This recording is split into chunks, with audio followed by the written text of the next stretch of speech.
Fish on First Live is presented by About the Fans. We've partnered with them this season on a brand new merchandise collection featuring t-shirts, polos, hats, and other accessories that Marlins fans will absolutely love. Head on over to aboutthefans.com to shop the FOF collection. Use our special coupon code FOF10 to save 10% off your order. Enter code FOF10 at checkout to save 10% and continue supporting what we do over here. This is Griffin Conan. This is Xavier Edwards. This is Liam Hicks. This is Dave Myers, and you're watching Fish on First Live.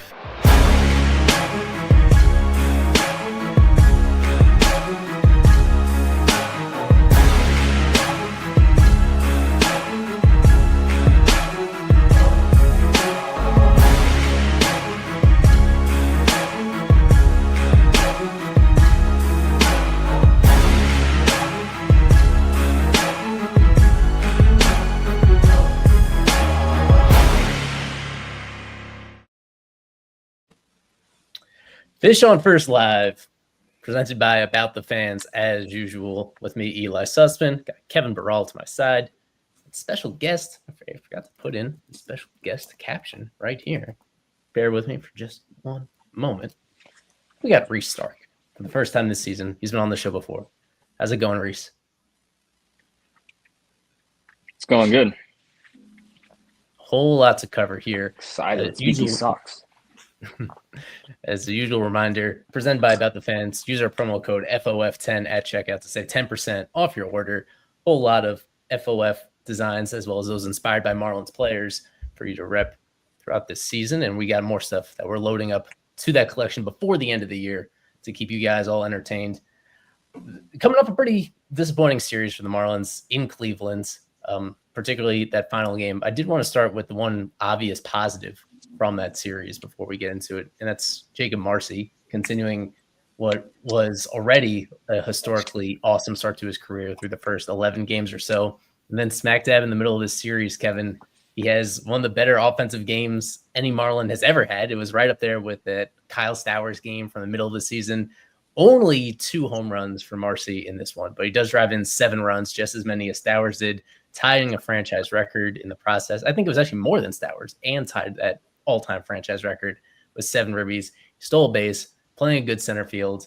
The updated Arise versus Marcy WAR comparison, there it is for everybody, where Marcy has more than doubled Arise this season in, what is that, like 12% as many games. He's been one of the best players in baseball since they called him up and plugged him right into the lineup. Yeah, you said it. I mean, this is the best start, I would say, to a Marlins career up to this point. It's like all those underlying numbers that we saw the last year or two. The guy was getting on base, but like he was not hitting for much average at all. And like now hopefully. And yeah, he's just been awesome. Like there's no other way to say it. I've been high on this guy for quite a bit ever since he was acquired in that Arias trade. Obviously wasn't the main piece of that deal. He's playing like it right now though. I'll give him that. So yeah, he's been great. And it was a rough day to be a Padres farm system fan, if you want to say, on that middle game with Pauly going 4 for 4. And then you have Marcy, and then even in AAA to make things even better, Robbie Snelling with an awesome outing. And I forgot Xavier Edwards, former draft pick for the Padres, also had the home run and a triple. So it was a good day to be a Marlins fan. Rough day for AJ Preller to see that from afar. But yes, Jacob Marcy's been awesome on both sides of the ball, defensively too. He's been awesome, doing great stuff out there in center and covering a lot of ground. The speed's certainly there. That's for real. He's already stolen, 6 bases at the major league level in just 14 games, as impressive as it is. Over 50 between both the minors and the majors. So the bat to ball is there. Everything's there. Like you couldn't ask for a better start for a guy's career like the one Marcy has. And going to you, Reese, I think credit to you that you, from as far as I could tell, you stood by Marcy a little bit more than the rest of us did coming off his weird year last year and how just unusual it was mostly in Pensacola and how the results weren't there. Hit 200 for the entire season, even including a better finish at Jacksonville. And the signs were there. Of course, he was having a much better year this time around at that higher level of competition. But yeah, what is from what we've seen so far, how closely does this match with the kind of player that you were dreaming of coming into the season and right before he was getting called up? Man, he looks like the player you dreamed of when you first looked at it. I've been a fan of his for a while. Like before, he was still a Padres prospect. I saw his stats line. He does everything. Like, what's this guy doing? And then I was watching his at-bats in Pensacola. He looks good. The at-bats look great. And then when he makes contact, it goes and just died at the warning track. And you're looking at the dead ball from last year in Double-A. Pensacola just sucks for hitters in general. And I'm like, this guy gets to Jacksonville, he's going to be legit.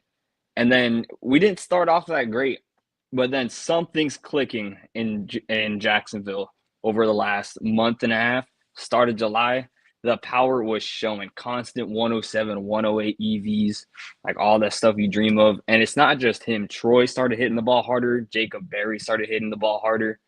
And there's fantastic things happening in Jacksonville right now. And Marcy's the lead of that. I was playing around with some of the formatting on here, and I don't exactly like how it came up with here. So I'll continue to make more adjustments on that moving forward. But here's an early glimpse on his Baseball Savant stuff. About 100th percentile, or pretty damn close to it, in his expected weighted on base average, actual weighted on base average, expected batting average, expected slug, hard hit rate, all that stuff. The chase rate is kind of, we haven't touched on that yet. That's really the thing that I felt was safest with Marcy coming up, that he was not going to give pitchers any favors whatsoever. And we saw that immediately when he got called up from that very first game that he played in that first series against the Yankees. That is perhaps his most clear superpower, is that he's going to stay within the zone no matter what, under any circumstances. Even if the umpires don't necessarily stay within the zone as closely as he does.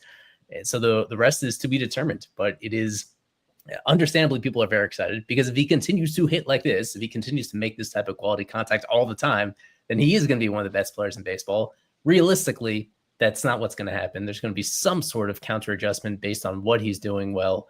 And the approach is going to shift from opposing pitchers. We'll see how he responds to that. But it looks legit under the hood based on what he's doing so far. It's just, we'll need a larger sample, and we'll need to see how it all plays out right here. We do have to get into the other aspects of this series, Kevin, and I guess especially that final game where it's 9-4 at the ends, but the Marlins led that game 3-0 in the beginning, and then 4-3 heading into the middle innings there. Even when they fell behind, I think that is after they fell behind for good, is kind of the point of contention that people had, where Clayton McCullough now repeatedly, especially on this road trip, has had this unusual managerial style where he's not necessarily, when they fall behind, he's not like focused on keeping the game close. He doesn't prioritize it the way that you might expect, in the way that we see elsewhere around the league. Where down by one, he manages like they're down by a whole lot more than one. And in this case, it was Valente Beozo in the middle of it, struggling. Probably not the first guy that anybody had in mind under that situation, and it backfired, as it has a couple other times pretty recently. Yeah, I knew we'd talk about this, so I pulled it up. Valente Beozo has made a lot of appearances for the Marlins this year. He has made 23 low leverage appearances against 12 high leverage appearances. That should tell you something, you know? He's been good in low leverage, to his credit, but in high leverage, just not been great. And the Marlins always do this thing where they have a little tease, and they show the little shot of the bullpen. It's Ronnie Henriquez on one side, or an actual major league reliever on one side, and then you have Tyler Phillips. At the time it was Jansen Jung. You have Valente Beozo, George Soriano, whoever it may be on the other side. It's a one-run game, just like it was. And if the Marlins don't score, they're going to go with the quote-unquote shittier pitcher. And that's what they did. And that's what they've done all road trip. They've done this all season long. It's as predictable as it gets. They have gone with the worst pitcher, or with the guy who's going to give you multiple innings out of their bullpen when they're trailing by a run. I don't get it. It doesn't make sense to me. You clearly are in a high leverage situation, and you're essentially telling your offense, we're going to blow this game off because we're going to go with Valente Beozo, who's a great guy, but has not been a very good – I don't think he's a great pitcher by any means, throwing 89 right down the middle when you've got Henriquez, Bender, Fauché, like they're all available to you. Why don't you use them? You know, and that's a game where you're trying to win the series. You're trying to go off to a strong, you know, at least somewhat of a strong like finish to this series. And you know, yeah, exactly. Like Bach could have gone to like the decision making this road trip has been horrid. There's no other way to say it, and it's unfortunate because you look at the last month or so, it finally seemed like Clayton was really getting the hang of things, and so was Moskis and all that. But like recently, this road trip, it's been really bad. Like there's no other way to say it. The decision making this road trip has not been great at all, and yeah, it was unfortunate because again, the Marlins were winning at one point, and the Marlins looked good in all 3 games, you know, offensively, and unfortunately just didn't go their way. And it was as unfortunate as it gets. And overall, this Marlins offense has looked good in this road trip. It's really come down to, I believe, decision making and the bullpen. And unfortunately, that's what it's been. And Sandy. Right. And taking a closer look at Belloso, I did that last night into this morning. He has pretty significant platoon splits this year where his sweeper has improved a lot. It's a really good pitch against righties, but against lefties, he's still getting crushed even more so than he was last year. So that's my particular point of contention. During the Braves series, when he had a game like this, they put him up against Matt Olson and they put him up against Drake Baldwin, and he struggled as a result. In this game, they bring him in. The first batter he faces is Jose Ramirez, and Ramirez starts off with, it was either a single and an error or they scored it a double, but it's a very hard hit line drive, and that makes a difference. Like Belloso they're treating him as this traditional long reliever when it's a big difference in terms of whether he's facing lefties or righties. If you want to like push the envelope and bring him in that situation, it better be against a lane of right-handers. That's the situation where he's going to succeed. But when you put him up in that spot where he's facing the very best hitter and the 2 very best hitters on the Guardians back to back, and they both have the platoon advantage, it's not going to end well for him. So yeah, I was digging. They did this in Atlanta too with Simpson. Like they had him face the heart of the Braves order, I believe it was. Like they've done this. Yeah, I think that was even a different game. They did it multiple times in Atlanta because they did it with Belloso in Atlanta, and then in one of the other losses, they did it with Simpson, and Phillips too, and in that final Sunday finale. Like he's not, no offense, he's not a high leverage reliever, in my opinion. Well, as people are mentioning, you know, the bullpen as a whole has kind of been teetering. Is there anybody recent in Jacksonville that you're kind of clamoring to see? Do you think this is more just about talented relievers slumping, or are there some tweaks? Maybe they could rearrange the deck chairs a little bit in this bullpen. Any guys that you have your eye on that we haven't seen or haven't seen much of that could be called up and maybe improve this situation a little bit? Yeah, they definitely need a reshuffle. It feels like even if Clayton can make a right decision, it still looks like the wrong decision. Someone that's been catching my eye is Christian Roa. He's a little bit of an older. I think he was the very first move of the offseason, if I remember correctly. His signature pitch, but he was getting up there. Like before, he was throwing mid-90s, but he's been throwing 98, 99 in Jacksonville. And that like 4-seam has good characteristics to it, plus the slider. It's kind of intriguing to me. I wish he'd get a shot. Yeah, probably over Tyler Zuber. Yeah, I know that. Well, don't know if Jeremiah Geiger is in here, but give him a shout out on his pod as well. I think the most recent episode for Christian Roa and what he's done. A guy that was originally a waiver claim, then they just ran him through waivers and he cleared, and he's been in the organization the whole time. Got off to a really good start this year in Jacksonville. Then kind of had a rough patch, but he's been sharp again lately, and I could see it. I've talked about Josh White on at least one of these streams before as well, a guy that has really nothing left to prove in the upper minors. He's been one of the most dominant pitchers in minor league baseball this year at both Pensacola and Jacksonville. So in terms of a guy that, in his case, gets a lot of swing and miss against both lefties and righties, I'd love to see Josh White before the end of the season. Well, it is unclear why Tyler Zuber is here. He's flashed a couple of things. I will admit that he can get some swing and miss as well, but he had that one outing in Atlanta that definitely left a bad impression where he gave up, I think, 4 runs in one of those games to kind of push it out of hands in the first place. So that might be a spot to address. I don't know about Belloso. I don't know if I think he still has some value to this team as long as he's using the right name. That old friend that came back, Michael He's been going on a heater recently. He had like 1, maybe 2 bad games, but he's been doing really well. On top of like Jacksonville's leaderboards, I think he's top 4 in K minus PB percent. It's looking a little interesting. Probably saw something in the Bergen back. And then too. Will Kempner, someone from the Giants they got for IFA cash. Yeah, Will Kepler just Kempner, got promoted to Jacksonville. Yeah. he's getting the swing and miss. He's like that classic finger slider guy we've had. I've had on him, and he's he probably will get a shot this, but I think it's spring. You may have to rejoin again, Reese. You're cutting off a lot, like a lot. So.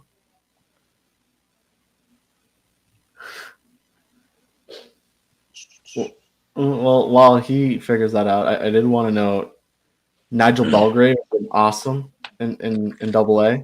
I believe that's a guy who really does deserve a chance. Hopefully he gets it soon. I know that would be a nice call-up point for you, Eli. So he should be in Triple A. Like, he's been awesome. I guess Dale Stanovich has been good too. Recently got to Jacksonville. So yeah, they like their bullpen depth is actually impressive the way they have it. I think at every level, they've got like that one guy or a couple guys that could really be major leaguers right now, and probably replace a couple of these guys on the big league bullpen right now, like Josh Simpson, Zuber. Yeah, I guess those two guys, Beozo, Phillips has been better as of late. I'll give him credit aside from his little blow up outing in Atlanta, but no, they've got guys like this. Is if there's one thing that I'm pretty confident in, it is bullpen depth in this Marlins minor league system. Right. I should bring up one of the big reasons for why this team has slumped now, lost 3 straight series, is that the offense has been, even though Marcy has done the best he can to carry this team, they've gotten great stuff from Graham Pauley recently, and then Sanoha. Xavier Edwards has been the steady presence at the top this entire time. But look at these splits in August where, as a team, this is their best month offensively, but there's such a big drop off from the top few guys to everybody else. Aside from those guys I just named, Marcy, Pauly, Sanoha, Edwards, and everybody else is significantly below average, and some by a lot. Augustine has been up and down. Wagaman has been pretty typical Eric Wagaman stuff that we've been seeing the previous couple of months. Liam Hicks not hitting for any power whatsoever as this season goes on. And Kyle Stowers I wouldn't even call it a slump exactly, but it's just been inconsistent from him as well. He had an especially bad series in Atlanta. The guys that are most deeply slumping, Otto, this is the biggest slump that Otto has had all year long. We've covered Dane on previous show, and then Troy Johnston as well. Kevin, he's been waiting a long time for this opportunity, but it hasn't looked that pretty for Troy. He finally picked up his first walk last night's game. It's especially now that there's a couple guys on the men's, like Connor Norby could be approaching a rehab assignment soon. Griffin Conine, there's looking like a good chance that he's back before the end of the year. I don't know. I think this window on Troy could close pretty quickly if he doesn't show some signs of life offensively. Yeah, it's unfortunate because you noted it. I mean, he deserves it. Again, it's only a 9-game sample, but in August at least. But yeah, it's been rough. There's no other way to say it. I mean, the one guy I did want to highlight is Xavier Edwards. Ever since going back to second, yes, he's been awesome, like defensively and offensively. Yeah, he's been great. Like, there's no other way to say it. Like, that move legitimately helped the Marlins defense as a whole on, putting Otto at short, X at second. Like, and I know Lewis is going to write about this more on Edwards, but Edwards has been legitimately great for the Marlins, and he hit an actual major league home run in that middle game. Like, it was a legit 104 mile per hour home run, like 400 something feet. It wasn't like those little, wall scrapers that he's known to hit. That was a legit homer. The other guy worth noting is Heriberto Hernandez. I know he hasn't played, he's had his inconsistency, still striking out a lot. Second most strikeouts amongst these guys on the screen here. But he had a nice game the other day. Believe he drove in the runs in the middle game and the last one too. So he's been fine. Like, I'm surprised he's still here. Like, just given like how good he's been. Like, I thought this would be like a little run he would have to begin his career, but no, like he's he's been good. Like, it's another one of those nice Bendix gets. Yeah, he has been chasing a lot. He's been striking out a lot. Certainly has. And we'll see how sustainable that is. At the moment, it seems to have been. But shout out Grant Pauly. Like, the guy has come back, made the necessary adjustments, playing every day. He's also helped the Marlins out defensively. Like, the Marlins infield defense has probably been the best it's been in a while. So, like, got to give him credit there. All the guys there, except obviously at first, like, they're over the league average and that's above average, defensive run saved, whatever it may be. Like, they've been great. So, credit Graham. He worked out there in AAA. Made some like stance adjustments, approach adjustments, and obviously playing every day certainly helps. And he's only struck out twice in 32 at bats. So he's putting the ball in play. He's walking more than striking now, working good at bats. So he's been great. So I don't know. That's a conversation worth having. If he keeps doing what he's doing and Connor Norby comes back, do you want the guy who's going to put the ball in play more, get on base a little bit more than Connor Norby? Or do you want Connor Norby, who unfortunately, I know he kind of seemed like was finally turning the corner, but striking out a lot, swinging on a lot of pitches, really struggling at third base, defensively. So I think that's worth a conversation at this point, especially if Pauly keeps this up. We'll test out Reese's connection now. Just your thoughts, Reese, on how legit this Grant Pauly hot streak is looking right now. Like, where do you stand on him on like the likelihood that he might actually be like they're an everyday option for them, not just the rest of this year, but potentially into 2026? Does this look like a legit breakout of some kind for him?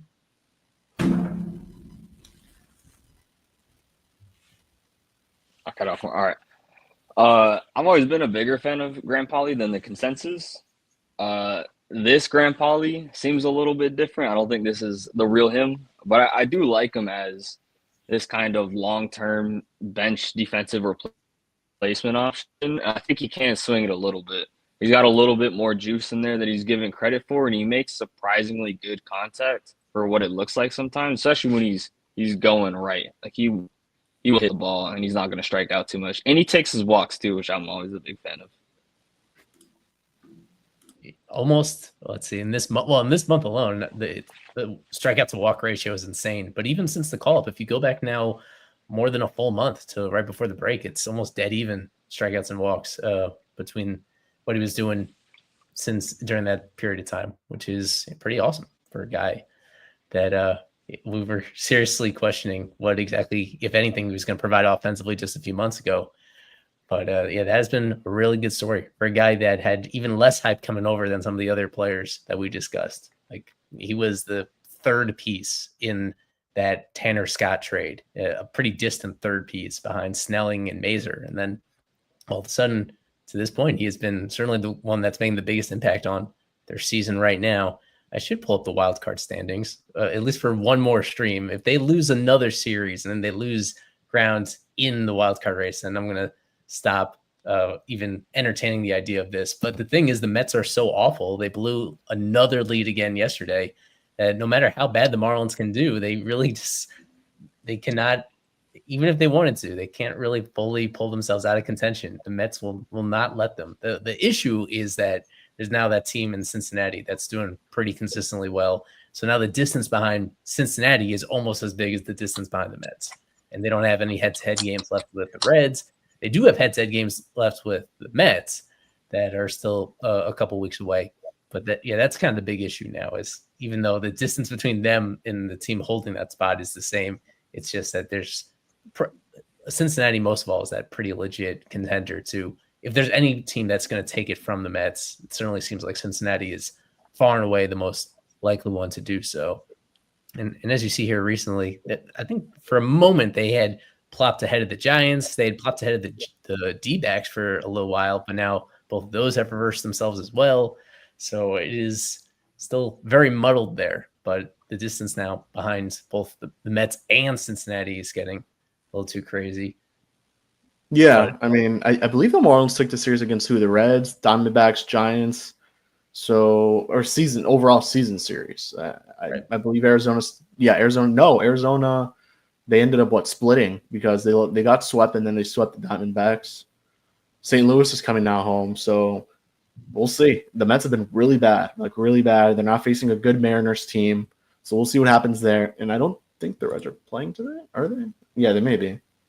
Reds are playing the Brewers. So this is like prime opportunity for the Marlins if they could hopefully go into Fenway and take 2 out of 3. So that would be huge for obviously the playoff chances, assuming the Reds and the Mets both lose their series. And then we'll see what happens with those other 3 teams there. But the Marlins have a very crucial part of their schedule coming up. And as you noted, Eli, the Mets are making this a lot more possible for the Marlins than it really should be. And the Marlins continue to screw it up, as unfortunate as it is, because the Marlins could be in a very different position if just a couple of those games went their way today that the Mets lost. But Marlins been teetering with six games, 6.5 games. I think the most it's been is 5.5.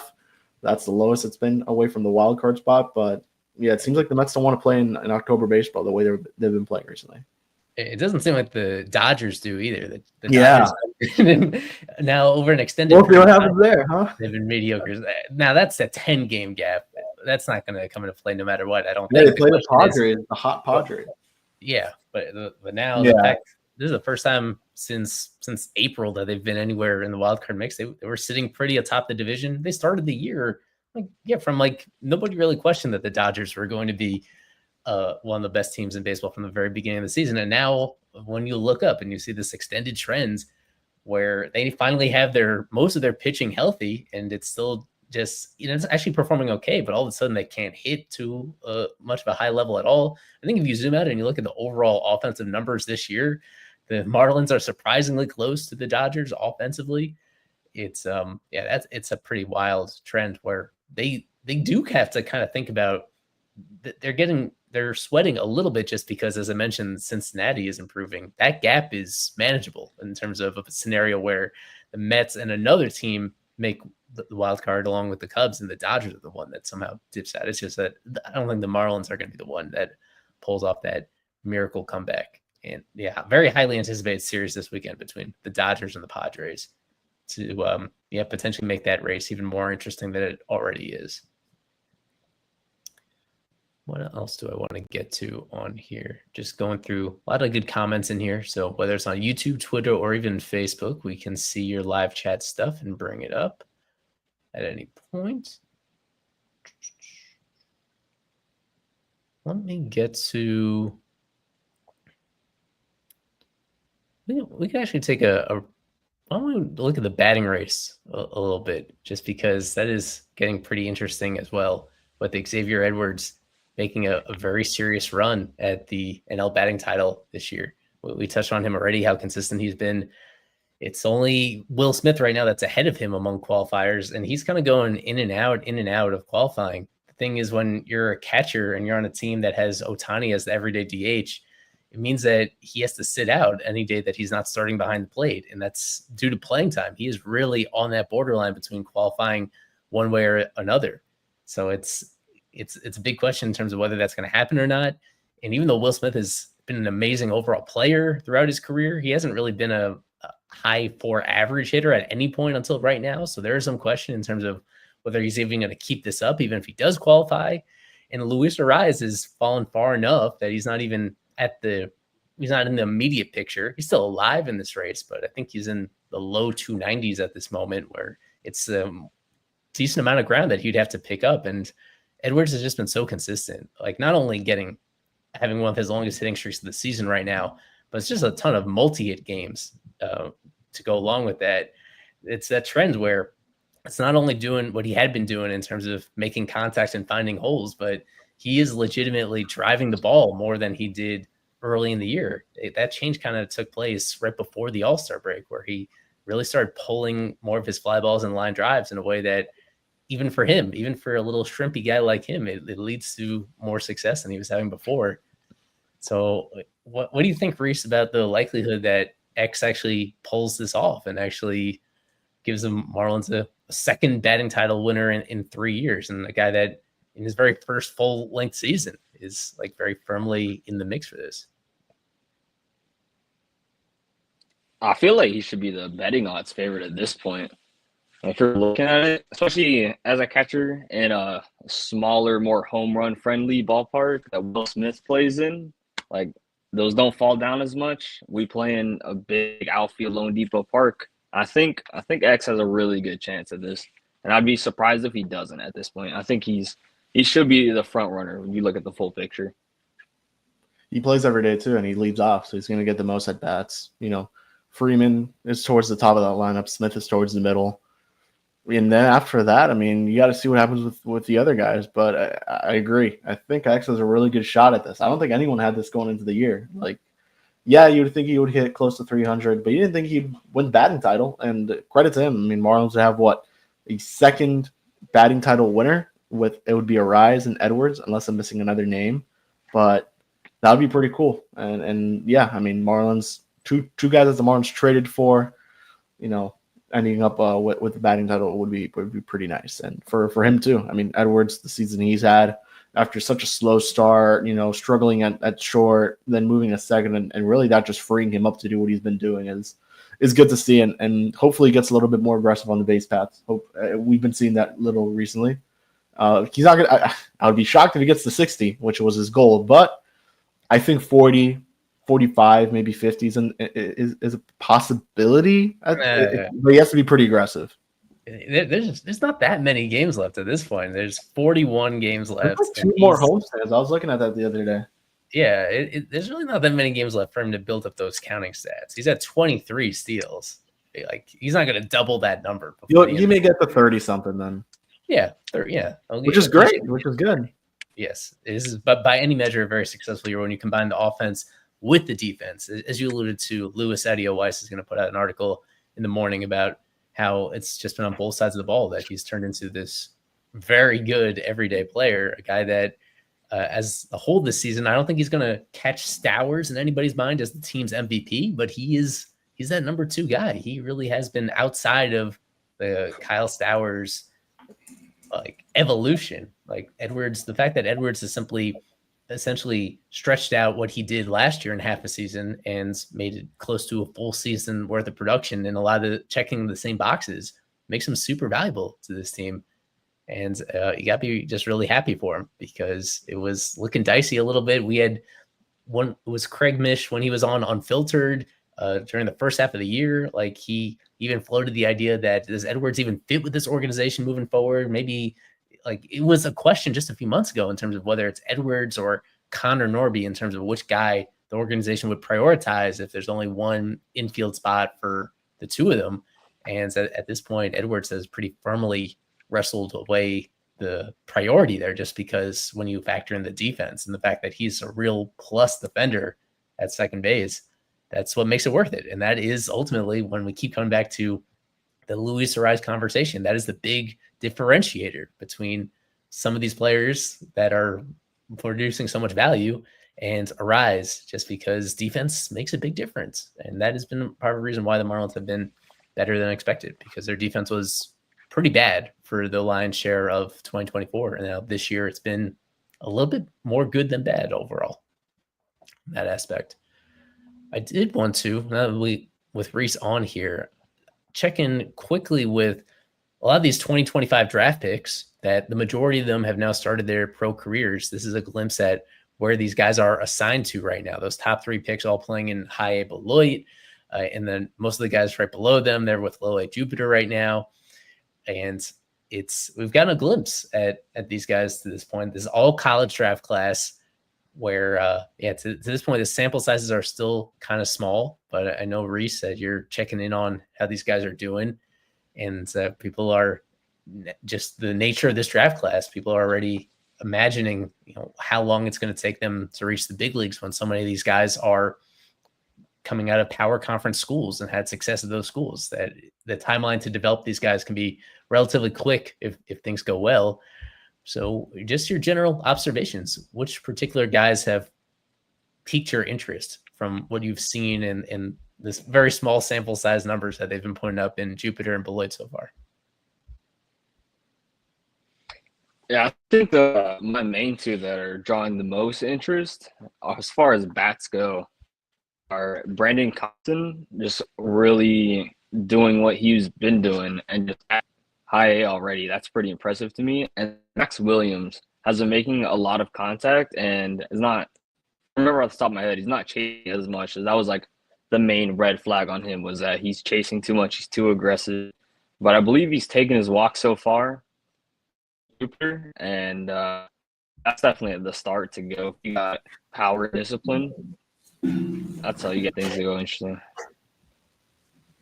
And then Carson Laws, I want to shout out is what he struck out the vast majority of hitters he saw in Jupiter, and then already got the bump up to Beloit. That's sick. I love seeing it. Yeah, the 14th rounder Carson Laws. Just to be clear on this, the FCL season is over already. So the guys that are assigned to FCL, that just means that they're not playing official minor league games at the moment. So yeah, still waiting on a couple bats and a handful of the arms to make their professional debuts. But there's only so many guys you could put on a roster at the same time. I remember that was one of the things we were wondering about when they drafted all these college guys, Kevin, is like, where are they all going to play? Because the Marlins have a lot of these prospects in Jupiter that still need playing time. They're not going to, as bad a year as it's been for Carter Johnson, for example, they're not going to like totally hide him on the bench, and they're not going to promote guys that aren't ready yet. Like we thought maybe if PJ Marlando keeps it up, they promote him to Beloit to make some room. But there's just kind of this big block of position players that are all in Jupiter at the same time that, it kind of made it. It's been tricky where every single day these guys are playing different positions, and it's this carousel where one guy sits, then one guy plays a slightly different spot. But it's a lot of depth in this organization now at those position player spots. It's just a question of which of them really pops into being an impact hitter. Yeah, exactly. And I do still think like someone like PJ, you may as well promote. Like he's been like crazy enough good at low A so far. So at this point it's just like, let's see what you got, man. Let's go to high A and see what happens. So yeah, that's one that I'm definitely looking at. Unfortunately, the other guys have just struggled. Like Dylan Head has not been great this season. Andrew Salas has been a little bit of a disappointment. Carter Johnson, I'm not going to get started with that one. Like a lot of guys who've really struggled this season, and I want to see some of those pitching prospects go up there too. But I think so far so good with the promotions they have done. But I think it's time to see PJ in high A. As David points out here, yeah, the organization is super deep right now. I would push back on the highly ranked aspect of it because both Pipeline and Baseball America, they are in lockstep, having the Marlins 13th in the farm system rankings. That's pretty much middle of the pack. Middle of the pack, yeah. Yeah, it's higher than they were entering the season on both fronts, and I think our assessment of that agrees with that we think with the infusion of the draft picks and the way that a couple guys have broken out, the fact that Marcy is still prospect eligible at least for the rest of this year helps. It's trending in the better direction for the moment. It is still, it's still kind of middle of the pack though, all things considered. Where we love the guys at the very top end, what Thomas White has done, what Robbie Snelling has done to continue to cement himself as a great number 2 pitcher in this organization. Joe Mack, more good than bad this year, and a guy that's very close to the big leagues as well. But yeah, still some work to do. Still some question in terms of guys at the lowest levels, which of them are going to take a significant leap forward heading into 2026. That applies to both the stateside guys and all the DSL players, where it's been an amazing year in the DSL. Both of their DSL teams are going to the playoffs and are putting up crazy numbers across the board, both hitting-wise and pitching-wise. So the question is how that translates stateside, because we've been fooled before with guys that put up big numbers in the DSL. Joseph Taylor and others. It's a very difficult process to tell which of those numbers translates when you take that step up in competition and start facing guys significantly older than you are. But it has been an encouraging year overall on that front. I want to get into some lineups for tonight. You want to hear a crazy DSL? Sure, go ahead. I have a crazy DSL shout for you guys. Yanero Miller, the pitcher. Mm-hmm. He's been really good. He's got about a 1.6 ERA since June 14th over about 7 starts. But his last 3, all in July, are about 3 innings, no walks, 5 Ks, 3 innings, 1 walk, 4 Ks. Oh, he has 7. Pull up. Oh, my bad. That was actually the wrong one. That was July. August was 3 innings, 7 Ks, 1 walk. And then we got 2.2 innings, no walks, 4 Ks. And then today, 3.2, his longest, 1 walk, 7 Ks again. He's figuring it out as a pitcher. And I like, as someone I really didn't like looking at, he looked really uncoordinated as a hitter. Seeing him kind of put some stuff together as a pitcher makes the FCL team look a little interesting.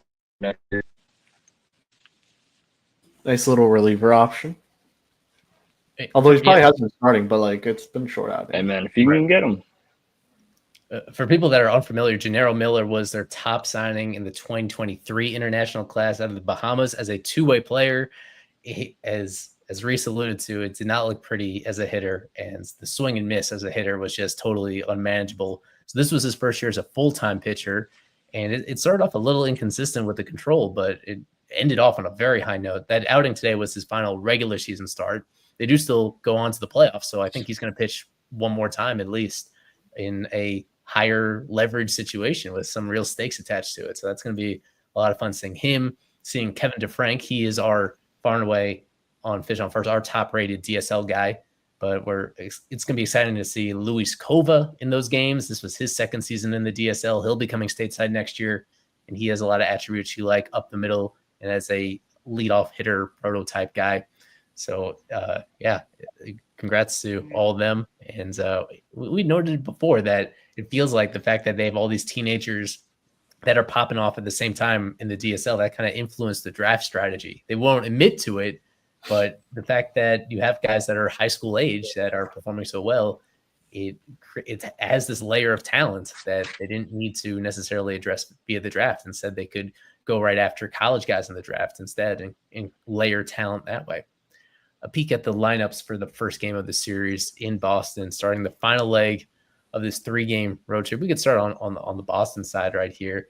And the leadoff hitter himself commanding a whole lot of attention, Roman Anthony, a South Florida kid who was pretty well regarded going into the pros, but has very quickly exceeded all expectations. He was widely considered the number one prospect in all of baseball prior to his debut. And he has more or less like lived up to the hype where he doesn't yet qualify for any of those StatCast stuff, but that's a 58% hard hit rate. That is elite. That's beyond even any Marlins territory. That is high end stuff. The average exit velo is off the charts if he qualified. He's an above average runner. The walk rate, a 14% walk rate, is insane as well. That is right up there. It is amazing. That is not quite Jacob Marcy level, but it's pretty close. And they have not hesitated at all in order to give him a massive contract extension for an additional 8 years beyond this year, with some options attached to it, with some big escalators that can max out at like $230 million over the next decade for a guy that is still 21 years old. So that's been a crazy story. And this team overall is trending in the right direction. They've now been, I think they're in playoff position right now as things currently stand and kind of control their own destiny. The Marlins have lost their previous 2 series on this trip, but this is probably their toughest opponent yet. It's not beyond Anthony. It's a really deep lineup, and as we'll get into, the pitching matchups kind of favor Boston as well for this series. Yeah, like you go down to Romy Gonzalez, University of Miami alum. Like he's been good. I don't think he's qualified. I don't think he is qualified yet. He's only played 63 games, but he has a 144 WRC plus, hitting over 300, power starting to show. Like he's been good. So that just tells you how deep their lineup is. And then Carlos Narvaez, he's sporting a 104 WRC plus and 88 games. So like he's been good too this season. Like you're looking at a really deep lineup from 1 to 9, and it's a little bit tough for the Marlins. It's gonna be tough. I think Abraham Toro is probably their worst hitter, and that's not saying a lot. I mean that's just telling you it's another guy like Toro where I'm trying to find it. He doesn't have it. He has a 91 WRC plus, so lowest one, or OPS plus. I apologize. So they have a good lineup. Like from 1 to 9, it's a very good lineup. Jarren Duran isn't having the season he had last year, but like still good player. Bregman just recently came off the injury, so he's been awesome. And then you already noted, Roman Anthony, who I actually got to watch during spring training when Boston came to Jupiter, and he hit a a home run off of, I believe it was Sandy. So that was a pretty cool thing to watch. Outside of that, yeah, no, it's a really good lineup. Tough pitching matchups. I believe it's Giolito today, Bayo tomorrow, and then Crochet on Sunday. So you're getting the three best pitchers. So that's not going to be it's not going to be easy, but it's a very hitter friendly environment, especially that the right field porch. So any guys like Marcy and Troy, those guys are going to have a really good opportunity tonight. This series, better said. Yeah. Well, here's a fun fact. This is head-to-head records for the Marlins against particular teams all time. They are by far the worst against the Red Sox out of any major league team in their history. Look at a 320 winning percentage when they played Boston all time, which is surprised me because it was just a couple of years ago. The last time they were in Fenway is when they swept the Red Sox in 2023. And even with that included in there, you see how they have struggled all time. Not a big surprise that the Braves are the team that's given the Marlins the most trouble in the National League among all teams. But those are the top 10 teams that have given the Marlins that they the lowest winning percentage against all time during the course of their history. So through the years, Boston has made things pretty tough on them through several iterations of this group. Now, a lot of new guys here that weren't actually involved in past season series, and yet you got to be concerned. Just on paper, it does look like a bit of a mismatch between these two groups. The first time in a while that it looks like that too, right? I mean, you were looking at the Braves series, Guardians were a solid team, even the Yankees, Astros, and you would tell yourself like, the Marlins could play up to certain guys, especially on the pitching matchups, but this one just looks completely different. Like, yeah, like Eric Wagman in there. Yeah, we'll get into that part. There's only so much more we could say about Eric Wagman. Yeah. I laid out even if you look at the super recent stats, he's not even the one that is. No, he hasn't been terrible. No. Yeah, it's not only him. It's not only his fault. So he's in the lineup for this one, at least for this first game. We imagine that it's going to continue to be a pretty even timeshare between Troy and Wagman. But in this series, you would think that he's going to start the final game against Crochet because Crochet is a lefty. But I imagine on Saturday we'll see Troy in there in between. It's been a pretty steady lineup, though, that top six, as I think people have been dying for, and they've been getting it a lot, where when they face right-handed pitching, it is those six in that same order. The thing is now a couple of them are slumping, including especially Otto among those top six guys, where Otto he's still making a lot of contact. I think he's hitting into some bad luck. On the season overall, he is the Marlins hitter that is underperforming the most based on his expected stats versus his actual ones. But yeah, where do you stand on that, Reese, when it comes to Otto, where all of a sudden his numbers are almost exactly in line with last year, which is fine, but I think there were indications early on that he might be taking a step forward. So any serious level of concern that this slump that he's currently going through is kind of dragging him back down and undoing some of the excitement from earlier in the year?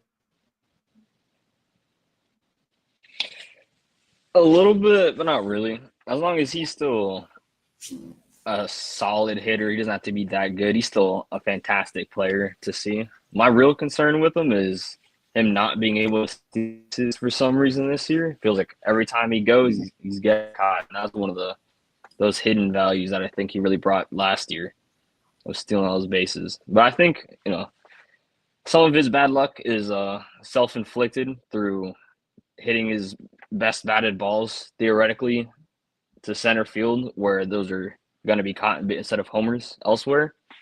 But I think he's still the long-term shortstop until someone has to properly dethrone him if he's not going to hold it down. Let me just give everybody a glimpse of those starting pitching matchups for the series. It's Sandy tonight and against Giolito, Quantrill against Bayo, Jansen Junk against Crochet. I saw Crochet's last start. It was arguably his worst as a Red Sox. So that makes you can see it both ways. One, that maybe they're getting him at the right time, or maybe they're getting him at the worst possible time because he's more motivated to bounce back and kind of restore himself as a possible Cy Young contender this season. He'd really been that good prior to his start against Houston. So we'll see. But yeah, and with Sandy, there's only so much we can say with him at this point, where it's been a lot more bad than good, and it was trending in the right direction right before the deadline. But his most recent outing against Atlanta, his control took a step back again, and that kind of set up for him to give up a crooked number in the middle of that game and give back a lead that the Marlins had. So he himself is looking for a bounce back similar to Crochet, but this is a pretty tough matchup as we outlined in terms of the hitters that he's going to be going up against. And it's a ballpark that generally plays pretty hitter friendly if you're a guy that doesn't miss bats, and Sandy is missing fewer bats this year than he ever has at other points of his career. Quantrill and Junk are kind of, Kevin, they're kind of in the same bucket, right? Where they don't go particularly deep into games.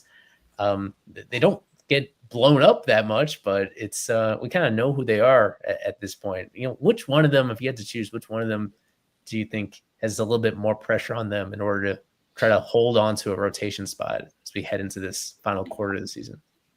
Yeah, it's tough because both, I mean, especially Junk is really falling back down to earth. At least with Quantrill, you know what you're getting. I would say Junk is a little bit more of the pressure, just because at this point, like, you know what you're getting with Quantrill. If you do want to put him on waivers, which we know could be a possibility, they could do it. But, you know, they didn't trade him, and, you know, what team really wants him, I guess? I don't know. So with Junk, I don't know. I think he's kind of falling back down to earth a little bit. Like the long ball starting to hurt him a little bit more, getting hit a lot harder. And I don't know. I think Mazur and Snelling, or Snelling, my understanding is Snelling won't be called up this year. So I guess Mazur in this case, or Gusto, who's still down there in AAA, he's going to start, I think, in the next couple days. Would be someone, you know, who could really come up and help this team right now. Honestly, for my call, they could both go. But if you had to choose between one, I think right now, unfortunately, you would have to go with Jansen Junk. And I wouldn't say DFA him or put him in AAA. Like, move him to the bullpen and send Beozo to AAA. Like, Junk could give you multiple innings. He was great in that position. Doesn't walk a lot of guys. Like, it's an upgrade over Beozo, and the velo is there. So that's what I would personally do. But in reality, those guys should not be in the starting rotation. All righty. Well, without further ado, final segment of the show. Let us get to prediction time. This is prediction time. I think we're going to win a lot of games, a lot more games than you think we're going to win this year. Overall, still in good shape, Bruce, with those comments. An updated look at our leaderboard. We had perfect sets of predictions from our co-leaders in the previous series, both Hector and from super sub Alec Chow, aka Rings. So they're kind of opening up some separation here. If we want a dramatic finish down the stretch, everybody else has to pick it up. 15 minutes until first pitch. If you are a super sub, you can leave your prediction on fishonfirst.com or in the Marlins Discord channel. We keep track of the predictions all season long from our super subs, our staffers, and our live stream guests, such as Reese in this case. And we're just predicting how many games the Marlins are going to win, who will be the series MVP. I've tweaked the background for our prediction time, where it's going to look something like this moving forward. So it's less. I felt like the prediction time text was a little bit overkill. And you could have gone first. You're already there. I liked, you know, maybe I will go first on this one. I just I worry about on my end. There's sometimes some audio complications when I press the music and then start talking. But well, I could take the risk right here. We'll let you know. Yeah. Okay. So yeah, final few minutes of the show. We've laid it all out. I've seen a lot of the predictions so far, and that has kind of influenced my decision right here in terms of where I want to go. So yeah, let me give it a try. I'll turn on the music and then get to talking right here. Okay. So series predictions: Marlins versus Red Sox. Oh yeah, you are a little. Yeah. How about now? There you go. There you go. Yep. Now you just have to battle through it in this case for a few seconds. I'm gonna go zag against the consensus. I have the Marlins winning this series 2 out of 3. As underwhelming as the team has looked in several regards during the course of this trip, they still tend to play a lot of close games. Even if they're not close at the very end, there are opportunities in those mid to late innings to turn the tide. And I don't believe that Clayton McCullough is sabotaging the team. I think some of these moves are going to work out better over the course of this weekend than they have in the previous week. So 2 out of 3 for the Marlins, a couple tight wins off the upset in Fenway. Series MVP, I'm still going to go with the Red Sox, though. I think the Marlins won the first 2 games of the series, and then Garrett Crochet shoves his foot up their ass in that final game and gets a ton of win probability added to salvage the finale for the Red Sox. So Marlins 2 out of 3, Crochet MVP. Let's go to Kevin now. I'm going to go with the Red Sox taking 2 out of 3. Unfortunately, just think they're catching the Boston at a pretty bad time. They're playing great baseball. And I'm going to go with Alex Bregman coming off a great series against the Astros and his return there to Houston. I think he's been awesome this season, and he's playing himself to a pretty big contract. So, unfortunately, the Marlins will now lose, 4 straight series? But still expect some pretty good performances from certain guys like Marcy. I think Paulie's going to have another big series, and hopefully Sandy bounces back. But unfortunately, the Red Sox will be taking 2 out of 3. Okay, let's head over to Reese right here. Your predictions, sir. Same format. Go ahead. All right. I'm going Red Sox 2 out of 3, and MVP is going to be Roman Anthony. I just don't see how Game 1 and Game 3 are winnable for the Fish. I think maybe we put up a good fight. The offense goes crazy, but those pitching matchups are rough. So I think 2 out of 3 for the Red Sox, and Roman Anthony is going to be the one that comes through for the Red Sox. Spoiler alert, that is the most common MVP prediction that we're getting on Roman Anthony. Everybody's in on it, and you can see why. He's a superstar already and only going to get better. So that's been Fish on First Live, presented by About the Fans. As usual, check out our collection. Save 10% with the code FOF10 at checkout. About 3/4 of the season done, and we still got a whole lot of streams coming down the stretch, hoping there's some sort of playoff implications still in play. But the Marlins are they are slowly fading from this race. So better pull this upset if they want to keep people interested, as they got to compete with football season and a whole lot of other distractions. I've been Eli Sussman, Kevin Barral. Thanks to Restart for hopping on, and you can follow him on Twitter, exiled_Ax. He is on top of everything following this team, and it's just a lot of good analysis and some good takes, some bad takes, but I appreciate that he always shares his opinion on stuff. He's a really good Marlins fan. So thanks a lot, Reese, for coming on. We'll have you back in the future, and we'll wrap it up right here. Thanks, everybody, for the support. We'll stream again on Monday for the start of the Cardinals series. As always, go Fish. Fish on First Live is presented by About the Fans. We've partnered with them this season on a brand new merchandise collection featuring t-shirts, polos, hats, and other accessories that Marlins fans will absolutely love. Head on over to aboutthefans.com to shop the FOF collection. Use our special coupon code FOF10 to save 10% off your order. Enter code FOF10 at checkout to save 10% and continue supporting what we do over here.